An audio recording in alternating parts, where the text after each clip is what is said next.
আরে আরে আরে, আবারও চলে এলাম KD20-র প্রবলেম নাম্বার 9 নিয়ে। চলো শুরু করি আমি যেভাবে করাই। আচ্ছা, আজকে আমরা 9 নম্বর প্রবলেম করব। 9 নম্বর প্রবলেমে চলো একটা আউটলাইন ড্র করি, তাই তো? আউটলাইন ড্র করি তো আমি, তাই না? তো ঠিক আছে, চলো বলি মানে কোশ্চেনটা কি চাইছে। ঠিক আছে, তাহলে কোশ্চেনটা ভালো করে আগে পড়তে হবে, তাই না? কোশ্চেনে কি চাইছে, কেন চাইছে, কোনটার সাথে লিঙ্ক করব, কোন কনসেপ্টের সঙ্গে, সেটা আমাদেরকে জানতে হবে। সেই উদ্দেশ্যে তোমাদের এই আউটলাইন ড্র করা। এবং আমি মনে করি প্রত্যেকটা কোশ্চেনে তুমি যদি আউটলাইন মনে মনে ড্র করতে পারো, তাহলে তাহলে সেটা তুমি ডিটেলসে সলিউশনও করতে পারবে।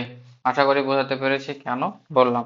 আহ, প্রশ্নে বলছে একটি বৃত্তের অসমান দৈর্ঘ্যের দুটি চাপ কেন্দ্রে যে কোণ ধারণ করে আছে তার অনুপাত 5:2। দ্বিতীয় কোণটির ষষ্ঠিক মান 30 ডিগ্রি হলে প্রথম কোণটির ষষ্ঠিক মান চাইছে এবং বৃত্তীয় মান চাইছে। তাহলে দ্বিতীয় কোণটির ষষ্ঠিক মান চাইছে, বৃত্তীয় মান চাইছে। আমি যদি এটা ছবি এঁকে বলতে চাই, তাহলে এর প্রবলেম 8-এর মতোই একটু তোমাদেরকে বোঝানো। কেন্দ্র কেন্দ্র এইটা এই বৃত্তচাপ দ্বারা একটা কোণ উৎপন্ন করেছে, সেটা নাম দিলাম আমি θ1। আর একটা বৃত্তচাপ দ্বারা কেন্দ্র কোণ উৎপন্ন করেছে θ2। ঠিক আছে, তাহলে θ1 θ2 এগুলো হচ্ছে কোণের নাম। সমান দেওয়া আছে 5:2। তাহলে অনুপাত আসলে কি নির্দেশ করে সেটা আমি বলেছিলাম, কোর ভ্যালু। তাহলে একটা কোণের মান এটার মান যদি 30 ডিগ্রি হয়, তাহলে θ2 এর মান কত হবে? দেখো, তোমরা ভালো করে মনে করলে আমি বলেছিলাম থিটার মান কোনো সময় ষষ্ঠীকে থাকবে না, সেটা কি থাকবে? রেডিয়ান কোণের মান থাকবে। তাহলে রেডিয়ান কোণের যদি মান থাকে, তাহলে 30 ডিগ্রি রেডিয়ানে কনভার্ট করলে কত হয়? 30 ইন্টু π/180 ডিগ্রি। তাহলে এটার সাথে এটা যদি কাটি, এটা পাবো আমরা 6, মানে হবে π/6 রেডিয়ান। তাহলে এইখানে যেটা দেওয়া ছিল এইটা মানে হচ্ছে π/6 রেডিয়ান। বোঝা গেছে? এবার আমি যখন প্রবলেমটা তোমাদের ডিটেলসে সলভ করাবো, তখন আমি 30 ডিগ্রি দিয়েই সলভ করব। ঠিক আছে, 30 ডিগ্রি দিয়ে কেন সলভ করব সেটা আমি বলবো। চলো এখন একবার বলে দিই। কারণ হচ্ছে, যখন আমি দুটো কোণের ষষ্ঠিক দুটো, এটা 30 ডিগ্রি, এটা ধরো আমি মান বেরোলো x ডিগ্রি, ধরে নাও সাপোজ এটার মান বেরোলো x ডিগ্রি। তাহলে দুটোকেই যদি আমি রেডিয়ানে কনভার্ট করতে চাই, দুটোকেই আমাকে কত π/180 দিয়ে গুণ করতে হবে, এটাকেও π/180 দিয়ে গুণ করতে হবে, তাই না? তাহলে দুটো জায়গা থেকেই π/180 কেটে যাবে, কারণ হচ্ছে দুটোই হচ্ছে সেম ভ্যালু।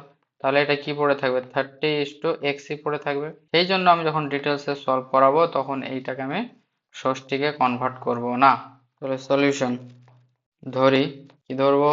ধরবো যে প্রথম কোণটির প্রথম কোণটির মান θ ডিগ্রি।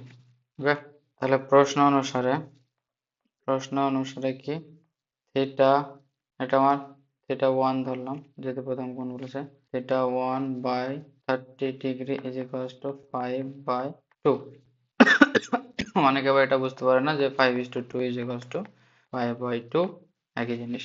ওকে, তাহলে এটা যদি কোণাকুণি মাল্টিপ্লাই করি, তাহলে 2 into θ1 is equals to 5 into 30। তাহলে θ1 ইজ ইকুয়ালস টু হয়ে যাবে 5 ইন্টু 30/2। এটা দিয়ে এটা কাটলে 15। তাহলে θ1 ইজ ইকুয়ালস টু হলো 15 না 75, 5-15-75 ডিগ্রি। অতএব θ1 বা প্রথম কোণ এর বৃত্তীয় মান সমান 25 ইন্টু π/180।